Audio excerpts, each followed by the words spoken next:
The importance of checking and changing your oil is to keep your car working properly. By checking and changing your oil, you can improve the lifetime of your engine and allow your horsepower to run at its best. By failing to check and change your oil, serious damage to your car can result. This is because the oil keeps all parts of your car running smoothly.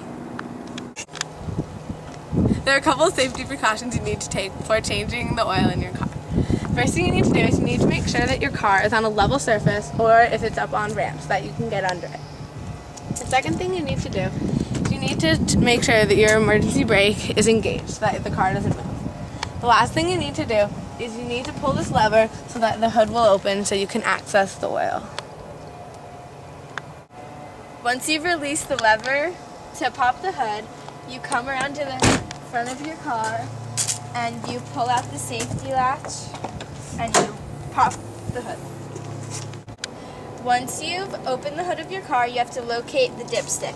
The dipstick will either be orange or yellow and has a little ring on the top.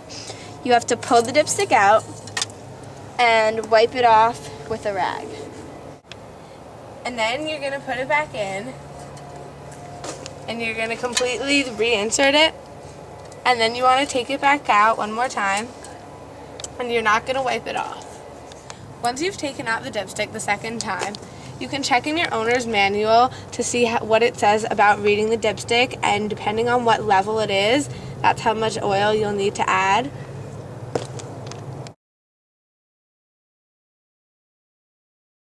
The first thing you do when changing your oil is you remove the cap, and you locate the cap by seeing this little symbol. You turn it counterclockwise, and this lets the air enter while it's going to be draining. Next thing you're going to be doing when you're going to go under the vehicle, you want to make sure that it's on flat ground or it's up on ramps and it won't move. You're going to locate the oil drain plug, which is right here, and you're going to position an oil catch pan right beneath it. Also, you might want to put down newspaper or cardboard so that it won't splatter and that you can catch it. Next thing you want to do is you're going to take an appropriately sized wrench and you're going to unscrew the plug, and you're going to turn it counterclockwise like so, and the oil is going to drain. You should let it drain for about 30 seconds, but not too much longer. While it's draining, you want to make sure that the cap or there's a washer in between. You don't want either of those to fall into the oil. After you're done, you can remove the oil catch pan and you can put the oil drain plug back on by tightening it by turning clockwise, like so. After you've let the oil drain, the next thing you do is change the oil filter. You can use an adjustable wrench to remove it, and before unscrewing, position the oil catch pan underneath. You take this wrench and turn it around, and then you tighten it and turn it counterclockwise to remove the filter. Once you take off the old filter and let all the oil drain out, then you're going to replace it with a new filter. After you've changed your oil filter and you've removed all the oil from the car, you're going to come back up to the hood. You've already removed the oil cap, so you're going to insert a funnel. Then you're going to take your motor oil and you're going to start pouring it down the funnel, and depending on how many quarts that your manufacturer recommends, that's how many you're going to put in. So for instance, this car recommends 6 quarts of oil, and this is 1 quart, so I would put in 6 of these.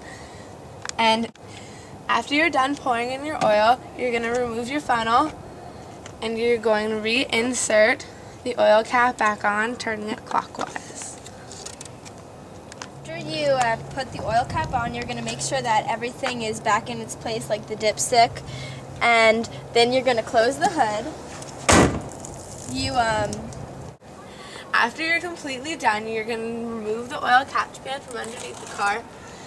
And for disposing this, you want to take it somewhere that will properly recycle it, such as an STS or a Jiffy Lube, because it can be very harmful to the environment if you just throw it out in your garbage can.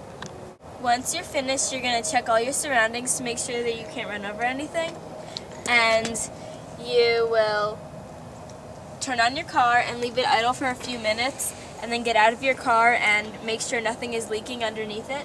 Then you can take your car for a short drive and after you finish driving, you can check underneath the car to make sure nothing is leaking.